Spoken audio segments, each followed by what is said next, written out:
Untuk mengetahui informasi terkini mengenai pelaksanaan ibadah haji 1441 Hijriah, kita sudah terhubung dengan Sopawi di Mekah, Arab Saudi. Assalamualaikum, selamat siang waktu Indonesia, selamat pagi waktu Mekah, Arab Saudi ya. Waalaikumsalam warahmatullahi wabarakatuh. Ya, Pak Sopawi, bagaimana kondisinya hingga sejauh ini beberapa hari jelang puncak haji? Apa yang bisa dikabarkan kepada kami di Indonesia?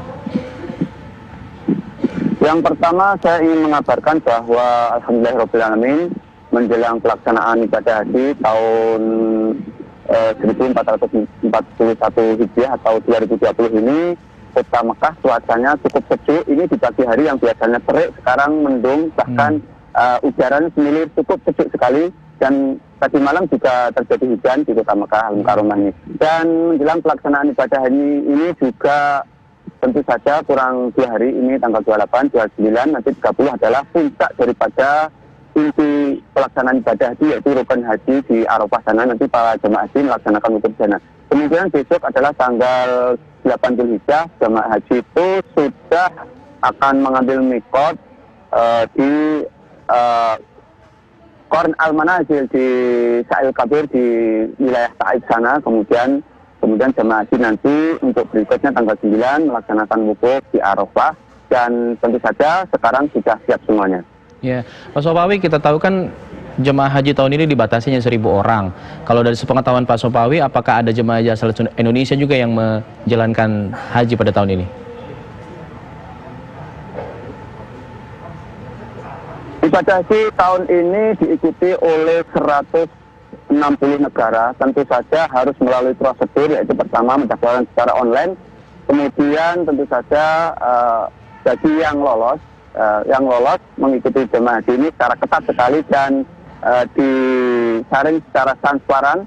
Kemudian tentu saja Indonesia adalah salah satu negara terbesar dan penduduknya juga banyak sekali yang di sini, kurang lebih 1 juta WNI yang ada di sini, yang terdata maupun tidak. Yang terdata itu 350 menurut konsen.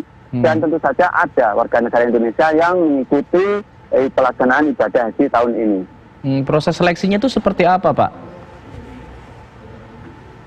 Proses seleksinya adalah yang pertama mendaftarkan secara online, nanti diseleksi juga secara elektronik, jadi secara online juga, tidak ada campur tangan manusia dan semuanya transparan, tidak ada intervensi dari pihak manapun. Itu prosesnya seperti itu. Kemudian nanti tentu saja bagi yang lolos harus menunjukkan surat pemeriksaan PCR yang menunjukkan mereka itu bebas dari infeksi penyakit COVID-19.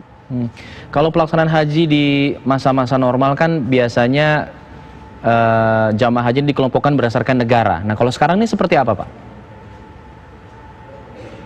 Karena sekarang jumlahnya itu tidak terlalu banyak, maka dari itu tentu saja ini dikelompokkan dari per negara, bukan kalau Indonesia adalah per wilayah. Contohnya kayak SUB Surabaya, BKT dari Jakarta dan sebagainya. Kalau ini adalah per negara, dan setiap satu kelompok terdiri dari 20 orang dan nanti ada 1 pembimbingnya.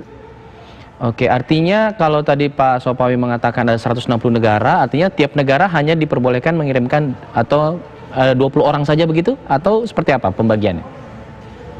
Kalau menurut saya, pelaksanaan haji tahun ini lebih dari 1.000, yang mendaftar saja lebih dari 10.000 itu.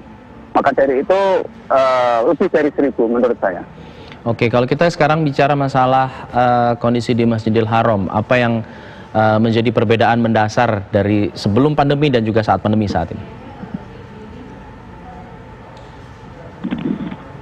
Tentu saja perbedaannya sangat luar biasa. Yang sebelumnya Masjidil Haram itu jutaan umat muslim melaksanakan ibadah umroh ataupun ibadah sholat ataupun etikaf di sana.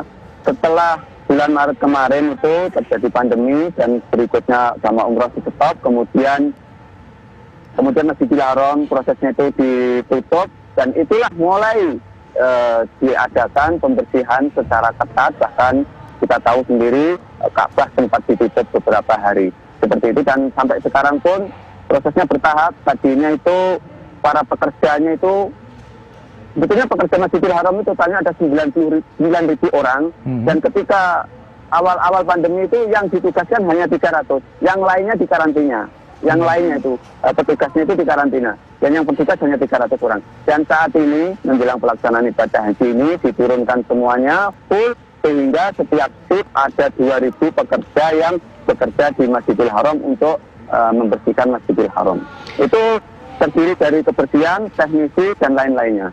Jadi praktis hanya petugas saja yang ke saat ini boleh beraktivitas di sana ya. Kalau untuk jumlah angka kasus positif COVID-19 di Arab Saudi atau Mekah sih pada khususnya?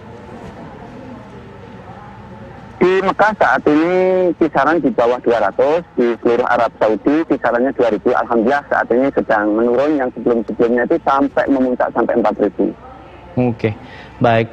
Terima kasih Pak Sopawi sudah berbagi informasi bersama kami di Indonesia. Sama-sama. Terima kasih. Assalamualaikum warahmatullahi wabarakatuh.